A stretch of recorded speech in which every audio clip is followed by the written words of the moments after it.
नमस्कार, मैं सौरभ रोहित शर्मा। ये प्रयागराज है। प्रयागराज में एक नामचीन पत्रकार का बारे में मुझे मालूम हुआ और मैं इनसे मिलने के लिए आया।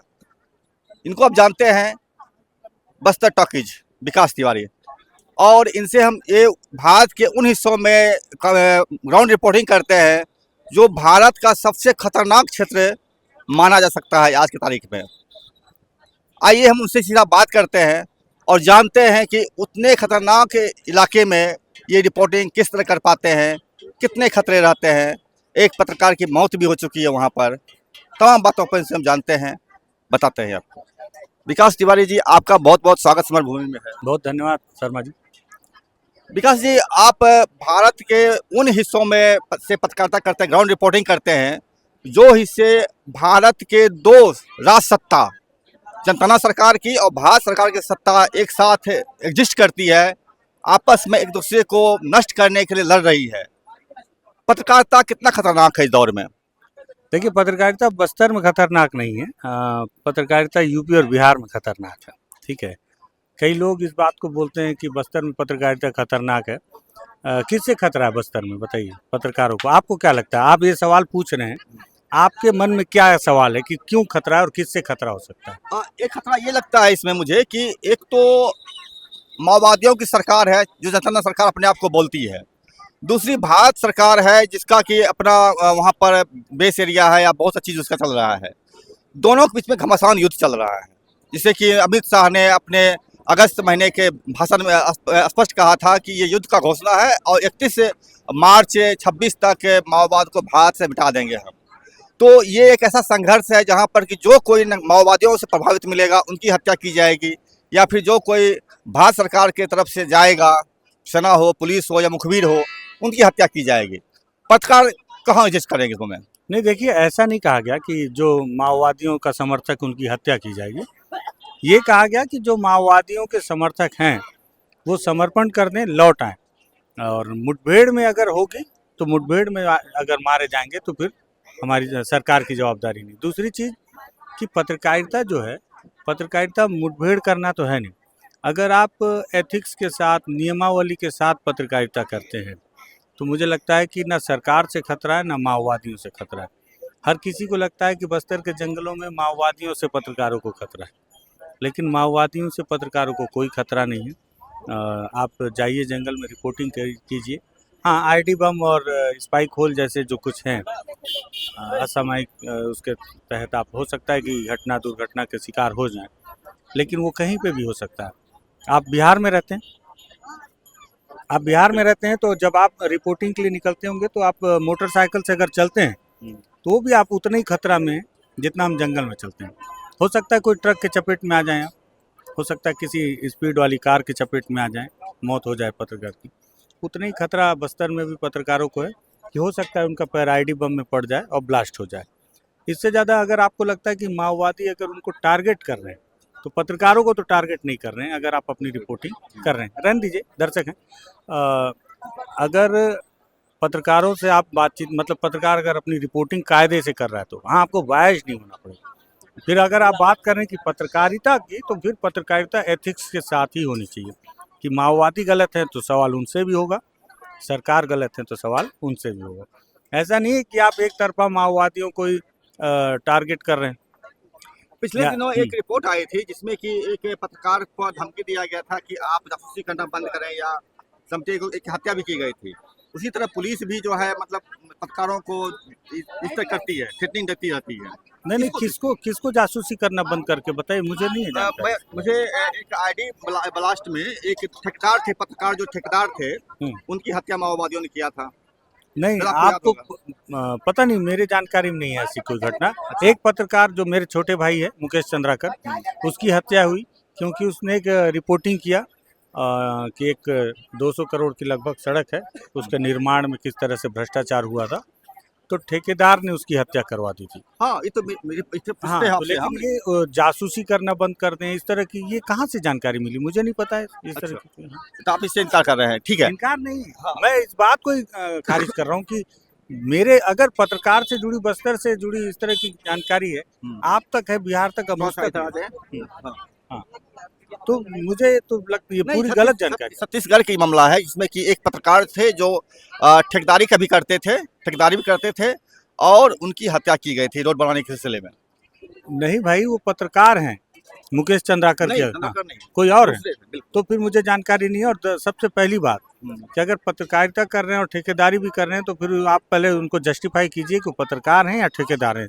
दोनों नहीं हो सकते, आप दोनों नहीं हो सकते। या तो आप ठेकेदार ही हो सकते हैं या तो आप पत्रकार ही हो सकते हैं। एक सवाल आप उठाते अपने फायदे के लिए ठेकेदारी कर रहे हैं और साथ में अपने फायदे के लिए, ताकि आपको ठेका मिले, आपके काम की जांच ना हो, आप किसी तरह गुणवत्ताविहीन कार्य कर सकें, अधिकारी आप पर दबाव ना बनाए। इस वजह से अगर आप पत्रकारिता का आड़ ले रहे हैं तो फिर उनको आप पत्रकार ना मानें। पत्रकार नाम माने, बिल्कुल ये बात ठीक है। मेरा एक और कहना है कि भारत की जो पत्रकारिता है दुनिया की भ्रष्टतम सूची में आता है।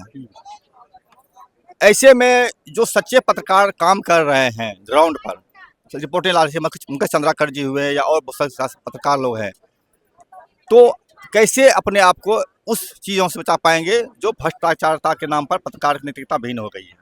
देखिए, सबसे पहली बात तो ये है कि यहाँ कोई एक आदमी गलत नहीं है, ये पूरा सर्कल है और पूरा सर्कल खराब है। ठीक है, आप सिर्फ पत्रकार को दोष नहीं दे सकते। महात्मा गांधी को मानते हैं आप? हम्म, थोड़ा बहुत कि अच्छे से ठीक ठाक मैंने मानते हैं? मैंने पढ़ा है। ठीक है, मैंने नहीं पढ़ा है, लेकिन मैंने सुना है हम्म, कि कहीं कभी महात्मा गांधी जी ने कहा था कि पत्रकारिता जनता के पैसे से होनी चाहिए, तो सवाल सरकार से पूछा जाएगा। बिल्कुल। अभी पत्रकारिता सरकार के पैसे से हो रही है, तो सवाल जनता से पूछा जा रहा है। ठीक है, और जब पत्रकार को पैसे, संस्थान पैसा देता नहीं है, ग्राउंड पे जो रिपोर्टर काम करते हैं उन्हें संस्थान पैसा नहीं देता। आप खुद पत्रकार हैं, आप बखूबी जानते होंगे। अगर उसको पैसे नहीं मिलेंगे तो भ्रष्टाचार करेगा। ठीक है, और भ्रष्टाचार करेगा तो खबरें गलत करेगा, खबरें बेचेगा, खबरों पर डील करेगा, तमाम चीज़ें। दूसरी चीज़, सरकार भी चाहती है, मुझे ऐसा लगता है सरकार भी चाहती है कि ऐसे भ्रष्टतम पत्रकार ज़्यादा से ज़्यादा संख्या में और ज़्यादा आए। क्यों? क्योंकि पत्रकार अगर भ्रष्ट होंगे तो उनके मन में डर होगा, और डर होगा तो सरकार के अनुसार ही वो खबर चलाएंगे। वो सीना चौड़ा करके सही खबर दिखाने से परहेज करेंगे। तो यही वजह है, और उसके वजह में उनको पैसे मिल रहे हैं। अब पैसे के नाम पे तो हर कोई बिक जाता है, तो पत्रकार भी इंसान ही है, उसके बिक जाने से क्या। एक सवाल रहेगा, आपका व्यस्त शेड्यूल है, अ, पत्रकार जो है वहाँ पर आपने भी कई बार सवाल उठाया है और सरकार की तरफ से आईजी ने भी पी सुंदरम जो थे वहाँ पर सवाल उठाया है कि माओवादी वार्ता में आए। लेकिन जब माओवादी वार्ता में जाते हैं तो उनकी हत्या की जाती है, तो वार्ताकार की हत्या हो जाती है। इसमें आज़ाद नाम था उनका, तिरुपति चिराकुल्ली राजकुमार, जो आज़ाद नाम से जाने जाते थे, उनकी हत्या कर दी गई। ऐसे में कोई माओवादी उनसे मिलने को तैयार नहीं है। फिर भी सरकार बोल रही है कि हम बात करेंगे, चाहे वीडियो कॉलिंग पर कीजिए या किसी पर कीजिए, हम आपसे वार्ता करेंगे। उनके मन में खौफ है कि हम वार्ता करने जाएंगे, मारे जाएंगे। गणपति ने एक स्टेटमेंट दिया था, जो महासचिव रहे थे पहले उनका। उन्होंने कहा था कि अगर सरकार चाहती है बातचीत करना हमसे, तो उनके जेलों में हजारों हमारे साथी बंद हैं, किन्हीं से बातें कर लें, क्या दिक्कत है? हाँ, गणपति ने अपनी बात रखी, लेकिन मैं बताऊं कि ये छद्म युद्ध है। सरकार जो अगर ये वार्ता का प्रस्ताव दे रही है, तो मुझे लगता है उसके 2004 में जो वार्ता की शुरुआत हुई थी आंध्र प्रदेश में, और चिन्हांकित किया गया बड़े लोगों को और फिर उन्हें मार दिया गया, तो दूध का जला दही भी फूंक कर पीता है। तो वही हाल माओवादियों के साथ है, और सरकार इसे सिर्फ अपने एक इमेज सुधार करने के लिए हो सकता है कि रख रही हो, कि हम चाहते हैं कि हम तो बोल रहे हैं कि भाई आओ बातचीत कर लो। उनको भी पता है कि बातचीत होगी नहीं, और ये युद्ध ऐसे ही चलता रहेगा, और तब फिर आसानी से मार सकते हैं। लेकिन विकास जी, मेरा कहना होगा आपसे कि आपने भी इस सवाल को अपने कई सारे वीडियो में उठाए हैं। आप यह सवाल, गणपति का जो बयान था कि सरकार हमारी जेलों में जो बंद है लोग, उनसे बात कर लें, आपने इस सवाल को टच नहीं किया, क्यों? एकदम क्लियर बता रहा हूँ, मुझे नहीं पता कि गणपति ने कब ये बयान दिया, और अगर दिया है तो मैं इस सवाल को जरूर उठाऊंगा। ये 15 का उनका स्टेटमेंट था। हाँ, तो और उतना मैंने, देखिए सुनिए, मैंने कोई बहुत माओवाद को बहुत उनका किताब उठाकर उनके इतिहास का स्टडी नहीं किया। ठीक है, कारण ये है कि मैं वर्तमान ही देख रहा हूँ उनका, और वर्तमान के साथ जो जो चीज़ें मुझे ज़रूरत की लगती हैं उतना मैं पुराने जानकारी ले लेता हूँ। ठीक है, जैसे 2004 में ये हुई थी, वार्ता की शुरुआत हुई थी, तो गणपति का जो स्टेटमेंट है कब आया था? 15 में। 2015 में आया था। और वो स्टेटमेंट कहाँ है, अगर आप पास हो तो तथ्यात्मक कॉपी मुझे दें तो मैं ज़रूर इस पर, क्योंकि अच्छी अच्छी बात आपने बताई मुझे, और जानकारी ना होना कोई गलत बात नहीं है, नहीं, बिल्कुल। नई जानकारी मिलना अच्छी बात है। तो अगर गणपति ने ये सवाल उठाया था, तो अगर वो स्टेटमेंट मुझे मिलेगा तो मैं ज़रूर इस पर, क्योंकि बहुत सारे बड़े लीडर हैं जो मुझे लगता है कि विचारधारा वाले माओवादी हैं, जो जेलों में बंद हैं, उनसे बातचीत कर सकती है सरकार, और उनके बातचीत के आधार पर एक निष्कर्ष पर जा सकती है। बहुत अच्छा स्टेटमेंट है कि अगर सरकार बोल रही है हम बातचीत करना चाहते हैं तो। और इसमें ऐसा नहीं है कि अगर आपने ये सवाल, आपको मन में अगर ये भावना है कि इसके पीछे मेरी कोई दुर्भावना है, तो आपको और अच्छे से स्टडी करना होगा मुझसे, मेरे ऊपर। नहीं, ऐसी कोई बात नहीं नहीं, है। मतलब आपने जो पूछा ना कि आपने इसको टच क्यों नहीं किया, जी। टच इसलिए नहीं किया कि मुझे नहीं पता था। बहुत बहुत ये एक चीज़ और बताइए हमको कि भारत सरकार ने 3 महीना पहले, 4 महीना पहले एक प्रस्ताव दिया है, और ये प्रस्ताव था बस्तर के में बाबूझमार का जो एरिया है, उसमें 1,35,000 एकड़ जमीन जो है 54,547 हेक्टेयर जमीन मैनुअल रेंज के लिए मैनुअल रेंज के लिए किया गया है। 2007 से प्रक्रिया शुरू है, 17 से 2007 से। 7 से है। हाँ, आपको तो जानकारी कम है। 2007 से इसकी जो पत्र व्यवहार की प्रक्रिया शुरू है, और 2017 के बाद से इस पे थोड़ा सा तेजी आई है, और अभी ये चीज़ें सबके सामने आई हैं अब निकल कर कि मैनुअल रेंज के लिए वो ज़मीन को चयनित किया गया, जिसमें आर्मी का मैनुअल रेंज बनेगा, जिसमें 54 गांव खाली करवाए जाएंगे अबूझमार। ये विस्थापन का फिर एक नया रिकॉर्ड बनेगा। हाँ, विस्थापन का रिकॉर्ड, अब विस्थापन तो विस्थापन है, रिकॉर्ड तो अब रिकॉर्ड को आप जैसे भी देख लें, ये कोई वर्ल्ड रिकॉर्ड या गिनीज बुक में लिखा जाने वाला रिकॉर्ड तो है नहीं।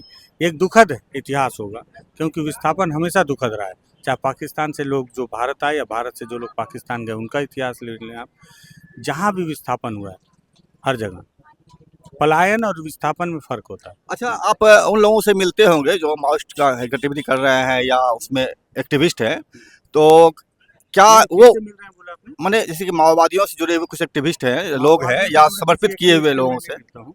हाँ, तो जो उन लोग एक्टिविस्ट हैं उनसे मुलाकात होती है। तो उन लोगों को इसके बारे में क्या सोच रहे होंगे, किसके बारे में? ये मेन ओवर जो बनाया जा रहा है? कैसे आप डिसाइड करते हैं कि ये जो एक्टिविस्ट हैं वो माओवादियों के लिए काम कर रहे हैं? मतलब उसका कोई क्राइटेरिया है क्या? नहीं, मतलब क्राइटेरिया का कैसे मतलब ये हो डिसाइड गया। करेंगे कि ये माओवादियों के लिए काम कर रहे हैं? मतलब मैं अभी तक तो नहीं मिला हूँ ऐसे, जबकि मैं बस्तर में हूँ। नहीं, आपने अपने एक वीडियो में बताया था कि नीति जो मारी गई थी वो तो उनसे, माओवादी थी। हाँ बिल्कुल, एक्टिविस्ट थोड़ी थी। आप उनसे मिलने का टाइम था, मिल नहीं पाए, वक्त नहीं दिया लोगों ने, चीज़ों ने। तो अगर उस जगह पर होते अगर, तो वो लोग क्या सोचते होंगे इस संदर्भ में मैंने ओवर बनाया जा रहा है एक इतना बड़े एरिया में, तो उसके बारे में? देखिए, मैनुअल रेंज के बारे में मैंने बात किया था कुछ माओवादी बड़े लीडर, उनसे किसी माध्यम से, जिस भी माध्यम से मेरी बात हुई, तो उनका यही कहना है कि जितना जनता के ऊपर अत्याचार होगा, माओवादियों को उतनी ताकत मिलती है इससे, साइकोलॉजिकल। इसके पहले जब सलवा जुडूम शुरू हुआ था, तो सलवा जुडूम में लाखों लोग मारे गए। सलवा जुडूम, लाखों लोग मारे गए? हाँ, कई लोग मारे गए उसमें। लाखों लाखों हाँ हाँ, संख्या नहीं है, आपको पता ही नहीं है। कल यहाँ महाकुंभ में भगदड़ मची, कितने लोग मारे गए? क्या आंकड़ा आपके पास? मेरे पास आंकड़ा 50 का था, हाँ, लेकिन बाद में आंकड़ा अप्स एंड डाउन होता रहा, अंतर 30 पे आके टिका है। 30 पे आकर टिका है। आपने इस पे कुछ काम किया क्या? यहाँ है आप? हम्म। कितने हैं आपके पास जानकारी? मेरे पास 50 जानकारी है। हाँ, तो आंकड़े 30 दिए गए, आपके पास 50 है। आप जाकर देखेंगे और अगर ग्राउंड पता करेंगे तो आंकड़े आपको और भी ज़्यादा मिल जाएंगे। ठीक है, तो ये बता रहा हूँ कि जितनी दूर से समाचार हम देखते हैं, तो उतनी दूर तक उसके जो है छेड़छाड़ होते हैं आंकड़ों के साथ में। ठीक है, तो वहाँ पे जब लोग मारे गए तो लाखों लोग मारे गए। ठीक है, सलवा जुड़ूम में, जिनके आंकड़े ही नहीं, जिनका हिसाब ही नहीं किसी के पास, किसी को पता ही नहीं है कौन कहाँ कितने लोगों को मारकर फेंक दिया गया है, कितने लोग दोनों तरफ से, कितने गांव जला दिए गए। कई बोलते हैं माओवादियों ने जलाया, कभी बोलते हैं पुलिस ने जलाया, कई लोग, कितने लोग बेघर हो गए। ठीक है, लेकिन उससे एक चीज़ फ़ायदा माओवादियों को मिला कि जब तक सलवा जुड़ूम नहीं था, शुरू नहीं हुआ था, तब तक माओवादियों के पास अपनी एक कंपनी थी। ठीक है, प्लाटून, जिसका रमन्ना नेतृत्व करता था। लेकिन जब सलवा जुड़ूम शुरू हुआ उसके बाद ही उन्होंने माओवादियों ने बटालियन तैयार किया। तब उनको बटालियन बनाने के लिए युवा शक्तियाँ मिली, युवा आदिवासी जो तैयार हुए, क्योंकि वो लोग जिनके गांव जला दिए गए उनके सामने दो ही रास्ते थे। आधे सरकार की तरफ आ गए, सलवा जुड़ूम के जो विस्थापित कैंप हैं जहाँ पे उनकी जीवन काफ़ी नारकीय थी, और आधे माओवादियों की तरफ चले गए। जो माओवादियों की तरफ चले गए तो माओवादी हो गए, और वहाँ से एक मजबूत टीम बनी बटालियन की, जिसका नेतृत्व हिड़मा करता था। तो मैनुअल रेंज को लेकर अगर 52 गांव विस्थापित किए जाएंगे, बातचीत महत्वपूर्ण है। जब 52 गांव अगर विस्थापित किए जाएंगे, और विस्थापित हमेशा दुखद होता है, तो मुझे लगता है कि ऑफ द रिकॉर्ड एक बड़े अधिकारी से मैंने जब पूछा इस बात को, और सारी चीज़ों को रखते हुए यही बात जो आपसे बता रहा हूँ उनके अंदर, कि जब सलवा जुड़ूम हुआ तो उनको बटालियन बनाने का मौका मिला, और जब मैनुअल रेंज आप बनाएंगे और 52 गांव खाली करवाएंगे तो इसका फायदा भी माओवादियों को मिलेगा। आपका क्या तर्क है? तो उन्होंने इस बात पे ऑफ द रिकॉर्ड सहमति जताई कि अगर ऐसा हुआ तो माओवादियों को निश्चित ही तौर पर साइकोलॉजिकल फायदा मिलेगा इसका। मैं आपसे एक अनुभव बताता हूँ। मैं एक रिपोर्टिंग में गया हुआ था आपको पलामू के इलाके में। उस समय के डीजीपी ने एक स्टेटमेंट दिया था कि जिस इलाके में बम ब्लास्ट होगा, विस्फोट होगा, उस इलाके के रेडियस क्या 5 किलोमीटर रेडियस में जितने गांव होंगे, जितने घर होंगे, जितने लोग होंगे, सबको जला कर नष्ट कर दिया जाएगा। बाद में मुझे रिकॉर्ड मिला कि इस डर से बहुत सारे लोग माओवादियों पास चले गए और उसमें शामिल हो गए। बोले कि बम विस्फोट तो होगा ही होगा, ऐसे ही मरेंगे, यहाँ लड़ते हुए मरेंगे। मुझे बाद में मालूम हुआ कि माओवादी के नेता बता रहे थे कि लोग भगा रहे थे, भाई जाइए यहाँ पर, मेरे पास इतने आर्म्स नहीं है, मेरे पास उतने इक्विपमेंट्स नहीं है, हम कहाँ से देंगे आपको हम। तो वो बोलते रहे कि आप लाठी दे दीजिए हमको, नहीं लाठी दीजिए, हम खाली हाथ लड़ेंगे, लेकिन हम रहेंगे आपके साथ। तो ये आपने जो डर बताया, ये बहुत ही जेन्युइन बताया डर आपको आपने। लेकिन मेरा एक और सवाल रहेगा आपसे कि चंद्राकर की हत्या को आप किस रूप में देखते हैं? चंद्राकर एक जेन्युइन पत्रकार थे और ग्राउंड पर रिपोर्टिंग करते थे, लेकिन उनके जो हत्या कर रहे थे, किए थे, वह सलवा जुडूम से जुड़े हुए लोग थे। तो क्या इसको आप गवर्नमेंट वर्सेस पत्रकार या डेमोक्रेटिक देख सकते हैं? देखिए बहुत जल्दबाजी होगा इस पर कोई बयान देना। ये है कि हत्या हुई है, और हत्या किस मकसद से हुई, और प्रारंभिक तौर पे तो यही आया कि उसने भ्रष्टाचार की खबर को उजागर किया। पहले ये बात भी निकल के आई कि दोनों रिश्तेदारी में भाई आते हैं एक दूसरे के। फिर आखिरी में उसके बड़े भाई ने इस बात को खारिज किया कि इनकी कोई रिश्तेदारी दूर दूर तक नहीं है, एक ही गांव के हैं, बस इतने ही संबंध है। हत्या के पीछे वो सलवा जुड़ूम से जुड़े रहे, और पीछे चले जाएंगे तो और पुराना इतिहास निकल कर आएगा। लेकिन मुझे नहीं लगता कि उतना पीछे जाने की ज़रूरत है, या सरकार के द्वारा हर मुद्दे पे अलग अलग बयान, हर एंगल से अलग अलग तरीके देखने के तरीके हैं। मेरे को ऐसा लगता है कि हमको थोड़ा सा और जांच का इंतजार करना चाहिए, कोई भी बयान नहीं। बिल्कुल। अच्छा, एक और सवाल रहेगा। 18 मिनट हो गया। ओ, बस एक लास्ट सवाल। क्योंकि फोन बहुत आ रहे हैं। आपने एक स्टेटमेंट, वीडियो बताया था कि माओइस्टों ने कहा है कि जो हमारे समर्थक पत्रकार होंगे हम उनको ही इंटरव्यू देंगे। हाँ, नहीं, इंटरव्यू देंगे नहीं कहा। उन्होंने उनकी एक बैठक में उन्होंने एक पत्र जारी लिखा था अपने दस्तावेज में, और कहीं से मुझे वो दस्तावेज मिल गए थे। उसमें उन्होंने लिखा था पत्रकारों को साक्षात्कार देने को लेकर जो एक बैठक हुई, उसमें उन्होंने बहुत साफ बात लिखी थी कि उनके जो कार्यक्रम होते हैं उसमें ऐसे पत्रकारों को बुलाया जाए जो उनकी विचारधारा का समर्थन करते हैं, या इस तरह से उनकी विचारधारा जो सरकार की खिलाफत में रिपोर्टिंग करते हैं। ठीक है, सरकार की खिलाफत में, क्योंकि जो सरकार की खिलाफत में रिपोर्टिंग करेगा वो कहीं ना कहीं माओवादियों का समर्थक ही जैसा होगा, ऐसा उनको ऐसा लगता है। साथ ही साथ उन्होंने ये भी लिखा था कि जो उनके जहाँ पे पीएलजीए या इस तरह के बड़े माओवादी लीडर जिस कार्यक्रम में शिरकत करते हों, उस इलाके में पत्रकारों को बुलाया ना जाए, उसकी जानकारी दी जाए। साथ ही साथ उन इंटरव्यू देने के लिए कोई भी इंटरव्यू ना दे।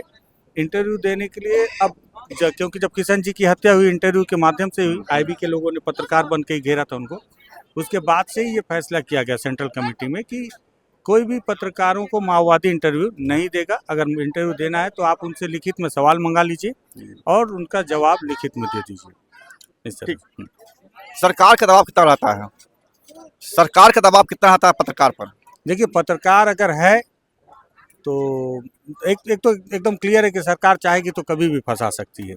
लेकिन जो आपने बोला ना कि पत्रकार है, ठेकेदारी भी करता है, तो वो पत्रकार नहीं है। अगर आप ठेकेदारी करते हो तो पूरा दबाव है। फिर आपके सारे कच्चे चिट्ठे सरकार खोलने लगेगी और आपको नुकसान होगा, तो आप दबाव में रहेंगे। अब जैसे मैं हूँ, अभी तक आज की दिनांक तक तो मेरा कोई काम धाम नहीं है। मैं सिर्फ पत्रकारिता करता हूँ और बहुत कम संसाधन में काम चलाता हूँ, तो मेरे ऊपर अभी तक तो कोई दबाव नहीं है। इसलिए नहीं है क्योंकि मेरा कोई काम ही नहीं है। मेरे माँ पिताजी रिटायर हैं, तो उनको भी आप नौकरी में परेशान नहीं कर सकते हो, तो पहले ही रिटायर हो चुकी हैं, ठीक है। और मेरे पास कोई काम है नहीं, मेरे पास एक ही काम है, दिन भर फक्कड़ जैसे वो जो मोदी जी वाला डायलॉग था ना, झोला उठा के चल देंगे, तो हम झोला उठा के चल ही रहे हैं, ठीक है। तो मेरे पास कोई ठेकेदारी है नहीं और मेरे पास कोई ऐसा हाँ कुछ है ही नहीं कि आप मेरे क्या दबाव बनाओगे। हाँ लेकिन ये है, बहुत करोगे तो जेल में डाल सकते हो, लेकिन जेल में डालोगे और लोकतंत्र है तो 6 महीना के बाद तो बाहर आ ही जाऊंगा ना, ठीक है। तो मैं मानसिक तौर पर उसके लिए तैयार हूँ। बहुत करोगे, इससे ज़्यादा फांसी की सज़ा दोगे नहीं। फांसी की सज़ा तो निर्भया के जो मर्डर में है उनको नहीं दे पा रहे हो, जो रेपिस्ट है उनको नहीं दे पाए, तो मेरे को क्या दोगे। हाँ दबाव बनाने के लिए 6 महीने तो उतना। लेकिन एक चीज़ ये भी बता रहा हूँ कि बहुत लंबे समय भटकने के बाद समझ में आया है कि पत्रकारिता पेशा नहीं है, तपस्या है। ठीक है, और तपस्या है तो इसमें सब करना पड़ेगा, आपको झेलना पड़ेगा। मैं भी आपसे मिलने के 3 घंटे का प्रयास कर रहा था। 3 दिन बहरहाल हाँ 3 दिन से बहरहाल से मिले हैं। बहुत सारे मेरे पास सवाल है और इतना हाँ, सवाल वक्त बहुत सारे हैं, वक्त बहुत कम है। 5 मिनट की बात हुई थी, मैं क्लियर कर देता हूँ। असल में हुआ ये कि भाई 3 दिन से फ़ोन कर रहे हैं। मैं इस वक्त महाकुंभ में हूँ, अपने माँ बाप के साथ में हूँ और इन्होंने कहा था कि 5 मिनट का एक समय दे दीजिए और मैं विश्वास कीजिए कि इतने सारे मिस कॉल आ गए, ये आप लाइन से देख सकते, नहीं तो आप सोचेंगे कि मैं झूठ बोल रहा हूँ। तो इतने सारे मिस कॉल आ गए इसलिए जाना पड़ रहा है, नहीं तो बातचीत बहुत खूबसूरत हो रही थी, क्योंकि माओवाद पे चर्चा मुझे भी बहुत पसंद है। कोई पूछे तो मुझे बताने का बहुत अंदर से है कि कोई पूछे तो बहुत भरा पड़ा है, कोई पूछे तो सही। तो कोई पूछ रहा है, बहुत सारे सवाल इनके अच्छे हैं, स्टडी वाले हैं, लेकिन बहुत सारे सवालों को और आपको स्टडी करना पड़ेगा, मेरे को ऐसा लगा। लेकिन बहुत अच्छे सवाल थे आपके, थोड़े से और उसको फाइन करना पड़ेगा। बहुत अच्छा आपने इंटरव्यू लिया, बहुत धन्यवाद। बहुत बहुत शुक्रिया आपका विकास जी, और आपने समय दिया मेरे लिए और हमारे दर्शकों को जो भी बताया है आप। उम्मीद करता हूँ आपको अच्छा लगा होगा। अगर आपको लगे कि ये चीज़ बेहतर है, आप हमें लाइक कीजिए, सब्सक्राइब कीजिए, शेयर कीजिए और हम लोगों को साथ रहने का, सीखने का और आगे बढ़ने के लिए प्रेरित कीजिए। नमस्कार।